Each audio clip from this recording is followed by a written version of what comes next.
दुनिया का होर कोई भी धर्म जिहा नहीं जिथे एक तो वध पैगंबर होया हो। बस इको पैगंबर है जिथों धर्म की शुरुआत हो गई, अगला पैगंबर कोई नहीं। क्योंकि वो प्रोजैक्ट जिन्ना करना सी वो एक जामे च हो सकता सी। इत्थे जो कुछ करना सी वो एक जामे च संभव नहीं सी। हरमंदिर साहब ते उहदा पावन सरोवर ते श्री अकाल तख्त साहब ये वास्ते जे इन्नियां जंगां हुंदियां रहियां, जे इतिहास च इन्नी बार इनू ढाउण के यतन होए ते जे हर बार सिखां ने जदों ही ढांदा सी उसे वेले मुड़ सारी शुरू कर दिंदे सी। जदों असीं कहने आ कि हरमंदिर साहब जिहड़ा साडे वास्ते पवित्र है तो वो सिर्फ ये नहीं कि सिर्फ कोई पूजा पाठ का केंद्र, पवित्र तां है कि ਉਹਦੇ ਨਾਲ ਸਾਡੇ ਗੁਰੂ ਯਾਦ जुड़ी हुई है। तो ਜਦੋਂ ਅਸੀਂ ਉੱਥੇ ਜਾਂਦੇ ਹਾਂ ਸਾਨੂੰ ਗੁਰੂ ਚੇਤੇ ਆਉਂਦਾ। ਸੰਤ ਜਰਨੈਲ ਸਿੰਘ ਜੀ ਖਾਲਸਾ ਭਿੰਡਰਾਂ ਵਾਲਿਆਂ ਨੇ ਇਹ ਗੱਲ ਕਿਤੇ ਨਾ ਕਿਤੇ ਬੁੱਝ ਲਈ ਸੀ ਕਿ ਸਿੱਖਾਂ ਦੀ ਜਿਹੜੀ ਅੱਜ ਸਾਰੀ ਕਮਜ਼ੋਰੀ ਪ੍ਰਗਟ ਹੋ ਰਹੀ ਹੈ ਕਰਤਾਰ ਦੀ, ਜੋ ਉਹਨਾਂ ਦੀ ਨਿਸ਼ਚਾ ਡੋਲ ਰਹੀ ਹੈ, ਉਹਦਾ ਕਾਰਨ ਇਹ ਹੈ ਕਿ ਉਹਨਾਂ ਦਾ ਆਤਮਿਕ ਬਲ ਕਮਜ਼ੋਰ ਪਿਆ। आत्मक बल तां कमज़ोर पै गया क्योंकि वो आपदे आत्मक बल के सोमे नालों टुट गए। खट्टण ते गाउण की खेड ही नहीं, मतलब खट्टना की मतलब तो जिवें बंदा ना एक मटीरियलिस्ट हुंदा ये तो फायदा की होया, नफा नुकसान ये बिरती ये बाणियां की बिरती व्यापारी की बिरती इस तकड़ी च पा के तो तुसीं कुछ भी नहीं। फिर तो गुरु साहब दी जंगां च भी वो तो लागू करके देख लो भी गढ़ी चमकौर की चों सारे शहीद हो गए, की कट्टे। ये गल 83 की है। वो कहते गल्लां करते करते छेती बड़े गंभीर होके कहते पहला ढोल आई हुई सी, फिर अखीर नूं उठे तो मेरे नेड़े होके कहते दरबार साहब के उत्ते हमला फौज चढ़ू। तो अगला सेंटेंस सी परकर्मा विच खून नाल घोड़े की टाप डुबू। वाहिगुरू जी का खालसा वाहिगुरू जी की फतेह। 40 साला जो साडा तीजे घल्लूघारे की याद मना रहे हैं दुनिया के सारे जिथे भी कोई सिख बैठा है, बड़ियां अलग अलग पक्षां तो गल्लां हो रही हैं। ਉਹਦਾ ਪਿਛੋਕੜ ਕੀ ਸੀ, ਉਹਦਾ ਆਊਟਕਮ ਕੀ ਹੋਇਆ। तो मेरा ख्याल है कि दरबार साहब उत्ते वो जिहड़ा हमला होया जां जिन्हों असीं तीजा घल्लूघारा कहने आ, उस दियां बहुत सारियां डिमेंशन कोई एक नहीं। सो जिथे भी आपां गल्लां सुन रहे हैं कोई किसी डिमेंशन की गल करता, कोई किसी डिमेंशन की, इस तरह ही फिर वो बारे साडी एक कंप्रीहेंसिव अंडरस्टैंडिंग डिवेलप होंदी है। सो मैं बहुत थावां मैं पहला भी बोल चुकिया पिछले दिनों के विच उही गल्लां रिपीट, कुछ गल्लां रिपीट होंदियां ते अज मैं चाहुंदा सी कि आपां नूं थोड़ा जिहा एक होर डिमेंशन तो देखीए कि वो सारा वरतारा है की सी। वो गल तोड़न वास्ते मैं तुहाडे नाल प्रोफैसर हरिंदर सिंह महबूब दी एक कोटेशन कह लो, कुछ क लाइनां उन्होंने लिखियां सी, जिहड़ियां लिखियां तो उन्होंने तीजा घल्लूघारा वापरन तो लगभग 6 साल पहला सी, जदों वो अपनी किताब सहजे रचियो खालसा उन्होंने मुकम्मल की सी।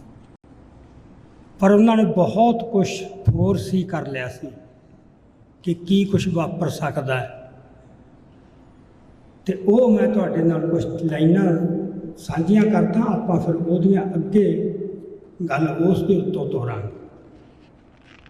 महबूब साहब ने लिखिया सी खालसा जी की अध्यात्मक बनतर कुछ इस तरह की है कि जंग बिना वो ना जिंदगी का मुकम्मल अनुभव कर सकता है तो ना पूरी तरह उस विच शामिल हो सकता है। ये गल बहुत ही डूंगी गहरी ते अहम है भी साडी अध्यात्मक बनतर जिहड़ी है जो गुरुआं ने ਸਾਨੂੰ ਜਿਸ ਤਰ੍ਹਾਂ ਦਾ ਬਣਾਇਆ ਹੈ, ਉਹ ਕੁਛ ਇਸ ਤਰ੍ਹਾਂ ਦੀ ਹੈ ਵੀ ਜੰਗ ਬਿਨਾਂ ਅਸੀਂ ਨਾ ਜ਼ਿੰਦਗੀ ਦਾ ਪੂਰਾ ਅਨੁਭਵ ਕਰ ਸਕਦੇ ਹਾਂ ਅਤੇ ਨਾ ਪੂਰਨ ਤੌਰ 'ਤੇ ਜ਼ਿੰਦਗੀ 'ਚ ਸ਼ਾਮਲ ਹੋ ਸਕਦੇ ਹਾਂ। ਉਦੋਂ ਬਿਨਾਂ ਸਾਡਾ ਇੱਕ ਅੰਸ਼ ਇੱਕ ਹਿੱਸਾ ਹੀ ਹੋ ਜਿਹੜਾ ਜ਼ਿੰਦਗੀ ਜਿਉਂ ਰਿਹਾ ਹੋ। ਜੇ ਪੂਰਾ ਅਸੀਂ ਇੱਕ ਜ਼ਿੰਦਗੀ ਜਿਉਣੀ ਹੈ, ਉਹ 'ਚ ਸ਼ਾਮਲ ਹੋਣਾ ਹੈ, ਤਾਂ ਜੰਗ ਦੇ ਅਨੁਭਵ ਵਿੱਚੋਂ ਨਿਕਲਣਾ ਬਹੁਤ ਜ਼ਰੂਰੀ ਹੈ। ਜੇ ਜੰਗ ਨੂੰ ਖਾਲਸਾ ਅਨੁਭਵ ਵਿੱਚੋਂ ਕੱਢ ਦਈਏ ਤਾਂ ਉਸ ਦੀ ਇਖਲਾਕੀ ਪਕੀਦਗੀ ਦੀ ਤੀਬਰਤਾ ਇੱਕਦਮ ਘਟ ਜਾਵੇ। ਸੋ ਸਿੱਖ ਦਾ ਜੋ ਕਿਰਦਾਰ ਹੈ, ਜਿਹੜੀ ਉਹਦੀ ਪਵਿੱਤਰਤਾ ਹੈ, ਜੇ ਉਹਦੇ 'ਚੋਂ ਜੰਗ ਦਾ ਅਨੁਭਵ ਨਿਕਲ ਗਿਆ, ਫਿਰ ਉਹਦੀ ਉਹ ਇੰਟੈਂਸਿਟੀ ਬਹੁਤ ਘੱਟ ਜਾਊ। ਇਹ ਆਪਾਂ ਬਾਅਦ 'ਚ ਇੱਕ ਇੱਕ ਗੱਲ ਨੂੰ ਜੋੜ ਕੇ ਦੇਖਾਂਗੇ ਕਿ ਕਿਹੜੇ ਹਾਲਤਾਂ ਦੇ ਵਿੱਚ ਸੰਤਾਂ ਨੇ ਇਹ ਫੈਸਲਾ ਕੀਤਾ ਅਤੇ ਕਿਸ ਤਰ੍ਹਾਂ ਜੰਗ ਹੋਈ ਅਤੇ ਉਸ ਜੰਗ ਨੇ ਅਸਰ ਕੀ ਛੱਡਿਆ। ਜੇ ਜੰਗ ਨੂੰ ਖਾਲਸਾ ਅਨੁਭਵ ਵਿੱਚੋਂ ਕੱਢ ਦਈਏ ਤਾਂ ਉਸ ਦੀ ਇਖਲਾਕੀ ਪਕੀਜ਼ਗੀ ਦੀ ਤੀਬਰਤਾ ਇੱਕਦਮ ਘਟ ਜਾਵੇਗੀ। ਉਹ ਆਪਣੇ ਆਤਮਿਕ ਸੋਮਿਆਂ ਨਾਲੋਂ ਟੁੱਟ ਜਾਵੇਗਾ। ਅਤੇ ਸਿੱਖ ਜਦੋਂ ਆਪਦੇ ਆਤਮਿਕ ਸੋਮੇ ਨਾਲੋਂ ਟੁੱਟੂ ਤਾਂ ਉਹਦਾ ਆਤਮਿਕ ਬਲ ਕਮਜ਼ੋਰ ਪੈਣਾ ਹੀ ਪੈਣਾ, ਕਿਉਂਕਿ ਮੁਗਲਾਂ ਨੂੰ 18ਵੀਂ ਸਦੀ ਦੇ ਹਾਕਮਾਂ ਨੂੰ ਇਹ ਵਹਿਮ ਐਵੇਂ ਨਹੀਂ ਸੀ ਹੋ ਗਿਆ ਕਿ ਜਦੋਂ ਇਹ ਸਰੋਵਰ ਦੇ ਵਿੱਚ ਜਾ ਕੇ ਚੁੱਭੀ ਮਾਰ ਦੇਣ ਅਤੇ ਇਹਦੇ ਵਾਸਤੇ ਇੰਨੀਆਂ ਜਾਨਾਂ ਨਿਸ਼ਾਵਰ ਕਰੀ ਜਾਂਦੇ ਵੀ ਇੱਥੋਂ ਇਹਨਾਂ ਨੂੰ ਕੋਈ ਬਲ ਮਿਲਦਾ। ਇਹ ਧਾਰਨਾ ਐਵੇਂ ਨਹੀਂ ਸੀ ਬਣੀ। ਉਹ ਆਪਣੇ ਆਤਮਿਕ ਸੋਮਿਆਂ ਨਾਲੋਂ ਟੁੱਟ ਜਾਵੇਗਾ, ਉਸ ਦੀ ਅਹਿੰਸਾ ਦੀ ਪ੍ਰਤੀਤੀ ਵੀ ਕਮਜ਼ੋਰ ਪੈ ਜਾਵੇਗੀ। ਸੋ ਜਿਹੜਾ ਕਹਿੰਦੇ ਨਾ ਵੀ ਇਸ ਤਾਂ ਪੁਰਅਮਨ ਢੰਗ ਨਾਲ ਲੜਾਂਗੇ ਜੀ, ਅਸੀਂ ਹੁਣ ਹਥਿਆਰ ਨਹੀਂ ਚੁੱਕਣੇ, ਉਹ ਜਿਹੜਾ ਅਹਿੰਸਾ ਉਹਨਾਂ ਦੀ ਜਿਹੜੀ ਗੱਲ ਦੀ ਅਹਿੰਸਾ ਦੀ ਗੱਲ ਕਰਦੇ ਨੇ, ਉਹਦੇ 'ਚ ਵੀ ਜਿਹੜੀ ਉਹਨਾਂ ਦੀ ਕਨਵਿਕਸ਼ਨ ਹੈ ਉਹ ਵੀ ਕਮਜ਼ੋਰ ਪੈ ਜਾਂਦੀ ਆ। ਉਹ ਆਪਾਂ ਸਾਰੇ ਅਕਾਲੀ ਰਾਜਨੀਤੀ ਦਾ ਦੇਖ ਚੁੱਕੇ। ਹੁਣ ਜਦੋਂ ਕੋਈ ਬੰਦਾ ਇਹ ਕਹਿੰਦਾ ਮੈਂ ਹਥਿਆਰ ਚੁੱਕ ਕੇ ਨਹੀਂ ਲੜਨਾ, ਮੈਂ ਤਾਂ ਮਰਨ ਵਰਤ ਰੱਖ ਕੇ ਆਪਣੀ ਜਾਨ ਦੇ ਦੇਣੀ ਹੈ, ਉਹ ਵੀ ਕਿਸੇ ਡੂੰਘੀ ਕਨਵਿਕਸ਼ਨ 'ਚ ਹੀ ਪੂਰੀ ਹੁੰਦੀ ਹੈ। ਜੇ ਉਹ ਕਨਵਿਕਸ਼ਨ ਕਮਜ਼ੋਰ ਹੈ ਤਾਂ ਜੋ ਸਾਡੇ ਵਾਪਰਿਆ ਵਾਰ-ਵਾਰ ਵਰਤ ਰੱਖਣਾ ਅਤੇ ਛੱਡ ਦੇਣਾ, ਅਤੇ ਜਿਹਦੇ ਵਿੱਚੋਂ ਫਿਰ ਕੌਮ ਦੇ ਵਿੱਚ ਇੱਕ ਰੋਸ ਅਤੇ ਰੋਹ ਪੈਦਾ ਹੋਇਆ। ਇਹ ਲੱਗਿਆ ਕਿ ਸਾਡੀ ਜਿਹੜੀ ਹੈਗੀ ਹੈ ਸਵੈਮਾਨ ਨੂੰ ਬਹੁਤ ਚੋਟ ਮਾਰੀ ਹੈ, ਸਾਡੀ ਸ਼ਾਨ ਨੂੰ ਵੱਟਾ ਲਾਇਆ। ਜਿਹੜਾ ਸੰਤ ਫਤਿਹ ਸਿੰਘ ਅਤੇ ਮਾਸਟਰ ਤਾਰਾ ਸਿੰਘ ਨੇ ਇਹ ਕੁਛ ਕੀਤਾ ਸੀ, ਤਾਂ ਉਸ ਦਾ ਇੱਕ ਸਿੱਖਾਂ ਦੇ ਮਨਾਂ 'ਚ ਬਹੁਤ ਵੱਡਾ ਰੋਸ ਪਿਆ ਸੀ ਕਿ ਕੋਈ ਆਵੇ ਅਤੇ ਇਹ ਕਲੰਕ ਨੂੰ ਧੋਵੇ। ਸੋ ਖਾਲਸਾ ਜੀ ਦੇ ਰੂਹਾਨੀ ਤੌਰ 'ਤੇ ਜਿਉਂਦੇ ਰਹਿਣ ਲਈ ਜੰਗ ਦਾ ਅਨੁਭਵ ਬਹੁਤ ਜ਼ਰੂਰੀ ਆ। ਆ ਇੱਕ ਲਾਈਨ ਦੇ ਵਿੱਚ ਬਹੁਤ ਕੁਛ ਆ। ਬਿਓਲੋਜੀਕਲੀ ਜਿਉਂ ਹੀ ਜਾਵਾਂਗੇ, ਰੂਹਾਨੀ ਤੌਰ 'ਤੇ ਜਿਉਂਦੇ ਰਹਿਣ ਲਈ ਜੰਗ ਦਾ ਅਨੁਭਵ ਬਹੁਤ ਜ਼ਰੂਰੀ ਹੈ। ਅਤੇ ਜਦੋਂ ਬੰਦਾ ਜੇ ਰੂਹਾਨੀ ਤੌਰ 'ਤੇ ਮਰ ਗਏ, ਫਿਰ ਤੁਹਾਡਾ ਜ਼ਿੰਦਗੀ ਦਾ ਜੋ ਸਾਰਾ ਅਮਲ ਹੋਊਗਾ ਉਹ ਵੱਖਰੀ ਤਰ੍ਹਾਂ ਦਾ। ਸੋ ਅੱਜ ਜਦੋਂ ਆਪਾਂ ਸਾਰੇ ਵਰਤਾਰੇ ਨੂੰ ਦੇਖਦੇ ਹਾਂ ਤਾਂ ਸਾਨੂੰ ਤਾਂ ਕੁਛ ਟਰਮਾਂ ਦੇ ਦਿੱਤੀਆਂ ਜਾਂਦੀਆਂ। ਜਿਹੜਾ ਅੱਜ ਦਾ ਮਾਡਰਨ ਐਜੂਕੇਸ਼ਨ ਹੈ ਜਾਂ ਮਾਡਰਨ ਇਹ ਗਿਆਨ ਪ੍ਰਬੰਧ ਹੈ, ਇਹਦੇ 'ਚ ਇੱਕ ਇਹ ਗੜਬੜ ਕਰਦੇ ਨੇ ਕਿ ਇਹ ਤੁਹਾਨੂੰ ਡਿਸਕ੍ਰਾਈਬ ਕਿਵੇਂ ਕਰਨਾ, ਚੀਜ਼ਾਂ ਦੇ ਨਾ ਇੱਕ ਕੈਟੇਗਰੀਜ਼ ਬਣਾ ਦਿੰਦੇ ਆ। ਅਸੀਂ ਉਹਨਾਂ ਕੈਟੇਗਰੀ ਦੇ ਵਿੱਚ ਆਪਦੇ ਆਪ ਨੂੰ ਸਮਝਣ ਦਾ ਯਤਨ ਕਰਦੇ ਹਾਂ। ਜਿਵੇਂ ਇਹ ਕਹਿਣਾ ਕਿ ਇੱਕ ਰੈਡੀਕਲ, ਸਿੱਖਾਂ ਦੇ ਵਿੱਚ ਇੱਕ ਰੈਡੀਕਲ ਧਾਰਾ, ਇੱਕ ਮੋਡਰੇਟ ਧਾਰਾ। ਠੀਕ ਹੈ, ਦੁਨੀਆ ਦੇ ਬਹੁਤ ਸਾਰੇ ਵਰਤਾਰਿਆਂ ਨੂੰ ਇਹਦੇ ਨਾਲ ਡਿਸਕ੍ਰਾਈਬ ਕੀਤਾ ਜਾ ਸਕਦਾ। ਇੱਥੇ ਗੱਲ ਰੈਡੀਕਲ ਅਤੇ ਮੋਡਰੇਟ ਦੀ ਨਹੀਂ ਸੀ, ਗੱਲ ਆ ਰੂਹਾਨੀਅਤ ਦੀ। ਦੇਖੋ, ਇੱਕ ਉਹ ਧਾਰਾ ਜਿਹੜੇ ਰੂਹਾਨੀ ਤੌਰ 'ਤੇ ਮਰ ਚੁੱਕੇ ਸੀ ਜਾਂ ਬਹੁਤ ਕਮਜ਼ੋਰ ਹੋ ਚੁੱਕੇ ਸੀ। ਇੱਕ ਉਹ ਧਾਰਾ ਜਿਹਦਾ ਸਾਰਾ ਦਾਰੋ ਮਦਾਰ ਹੀ ਰੂਹਾਨੀਅਤ 'ਤੇ ਸੀ। ਇਹ ਮੋਡਰੇਟ ਅਤੇ ਰੈਡੀਕਲ ਇਹ ਟਰਮਾਂ ਇਹਨੂੰ ਨਹੀਂ ਕੈਪਚਰ ਕਰ ਸਕਦੀਆਂ, ਨਾ ਇਹਨੂੰ ਡਿਸਕ੍ਰਾਈਬ ਕਰ ਸਕਦੀਆਂ।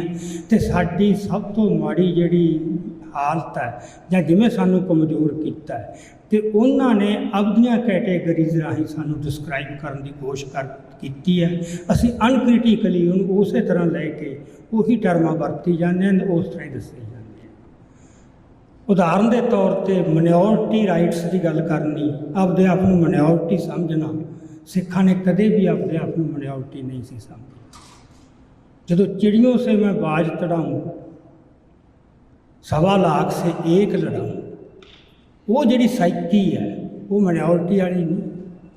ਮਾਈਨੋਰਟੀ ਕੰਪਲੈਕਸ ਤਾਂ ਬੰਦੇ ਨੂੰ ਉਹਦੇ ਅੰਦਰ ਕਮਜ਼ੋਰੀ ਲਿਆਉਂਦਾ ਹੈ। ਜਦੋਂ ਇਹ ਮੰਨ ਲੈਂਦਾ ਕਿ ਇਸ ਦਾ ਮਾਈਨੋਰਟੀ ਆ, ਉਹਦੇ 'ਚੋਂ ਫਿਰ ਦੂਜੇ ਤੋਂ ਇਨਸਾਫ ਮੰਗਣ ਦੀ ਇੱਕ ਮੰਗ ਹੀ ਨਿਕਲਦੀ ਹੈ ਕਿ ਸਾਡੇ ਨਾਲ ਇਨਸਾਫ ਕਰੋ, ਸਾਡੇ ਨਾਲ ਵਿਤਕਰਾ ਨਾ ਕਰੋ, ਸਾਡੇ ਨਾਲ ਜਿਵੇਂ ਇੱਕ ਵੱਡਾ ਭਾਈ ਛੋਟੇ ਭਾਈ ਨਾਲ ਸਲੂਕ ਕਰਦਾ ਉਸ ਤਰ੍ਹਾਂ ਦਾ ਕਰੋ। ਆਪਦੇ ਆਪ ਨੂੰ ਇਹ ਡਿਸਕ੍ਰਾਈਬ ਕਰ ਲਿਆ ਅਸੀਂ ਛੋਟੇ ਭਾਈ ਹਾਂ, ਜਿਹੜੀ ਮੈਜੋਰਟੀ ਆ ਉਹ ਵੱਡਾ ਭਾਈ ਹੈ, ਅਤੇ ਜੇ ਉਹ ਕੋਈ ਵਧੀਕੀ ਕਰ ਰਿਹਾ ਹੈ ਤਾਂ ਵੀ ਇਹ ਤੈਨੂੰ ਸੋਭਦਾ ਨਹੀਂ ਜੋ ਇੱਕ ਸਾਡੇ ਸਮਾਜ 'ਚ ਚੱਲਦਾ ਹੈ। ਸੋ ਇਹ ਆਪਦੇ ਆਪ ਨੂੰ ਮਾਈਨੋਰਟੀ ਸਮਝ ਰਹਿਣਾ ਅਤੇ ਫਿਰ ਮਾਈਨੋਰਟੀ ਕੰਪਲੈਕਸ ਪਾਲਣ ਲੱਗ ਜਾਣਾ, ਉਹਦੇ ਵਿੱਚੋਂ ਇੱਕ ਹੋਰ ਕਿਸਮ ਦੀ ਰਾਜਨੀਤੀ ਨਿਕਲਦੀ ਸੀ ਜਿਹੜੀ ਅਕਾਲੀਆਂ ਨੇ ਲੰਮਾ ਚਿਰ ਕੀਤੀ ਅਤੇ ਅੱਜ ਵੀ ਜਿੱਥੇ ਉਹ ਉਹੀ ਕਰ ਰਹੇ ਨੇ। ਇਕੱਲੇ ਅਕਾਲੀ ਨਹੀਂ, ਪਰ ਜਿਹੜੇ ਬੰਦੇ ਅਕਾਲੀਆਂ ਦੇ ਖਿਲਾਫ ਵੀ ਨੇ ਉਹਨਾਂ 'ਚੋਂ ਵੀ ਬਹੁਤ ਵੱਡਾ ਹਿੱਸਾ ਉਹ ਇਸੇ ਗੱਲ ਦਾ ਫਿਰ ਸ਼ਿਕਾਰ ਹੈ। ਸੋ ਇਸ ਕਰਕੇ ਮੈਨੂੰ ਇਹ ਲੱਗਦਾ ਹੈ ਕਿ ਸੰਤ ਜਰਨੈਲ ਸਿੰਘ ਭਿੰਡਰਾਂਵਾਲੇ ਨੇ ਆਪਣੇ ਅਨੁਭਵ ਦੇ ਵਿੱਚੋਂ ਇਹ ਸਾਰੀਆਂ ਗੱਲਾਂ ਫੜ ਲਈਆਂ ਸੀ। ਇੱਕ ਤਾਂ ਇਹ ਕਿ ਇਹਨਾਂ ਦੇ ਵਿੱਚ ਮਾਈਨੋਰਟੀ ਕੰਪਲੈਕਸ ਘਰ ਕਰ ਚੁੱਕਿਆ ਅਕਾਲੀ ਆਗੂਆਂ 'ਚ ਜਾਂ ਕੌਮ ਦੇ ਆਗੂਆਂ 'ਚ, ਅਤੇ ਉਹਦਾ ਅਸਰ ਇਹ ਹੋਇਆ ਕਿ ਸਿੱਖਾਂ ਦੇ ਬਹੁਤ ਵੱਡੇ ਹਿੱਸੇ ਇਸ ਤਰ੍ਹਾਂ ਹੀ ਆਪਦੇ ਆਪ ਨੂੰ ਸਮਝਣ ਲੱਗ ਗਏ ਕਿ ਜਿਸ ਤਰ੍ਹਾਂ ਸਾਨੂੰ ਸਾਜਿਆ ਗਿਆ ਸੀ ਦਸਮ ਪਾਤਸ਼ਾਹ ਵੱਲੋਂ, ਜਿਸ ਸ਼ੁੱਧ ਰੂਪ ਦੇ ਵਿੱਚ ਉਹ ਤੀਬਰਤਾ ਘਟ ਗਈ ਹੈ ਖਾਲਸੇ, ਜਿਹਦੇ ਕਰਕੇ ਉਹਦੇ ਅਖਲਾਕ ਦੀ ਪਕੀਜ਼ਗੀ ਵੀ ਘਟ ਗਈ ਹੈ, ਉਹਦਾ ਅਮਲ ਹੋਰ ਤਰ੍ਹਾਂ ਦਾ ਹੋ ਗਿਆ।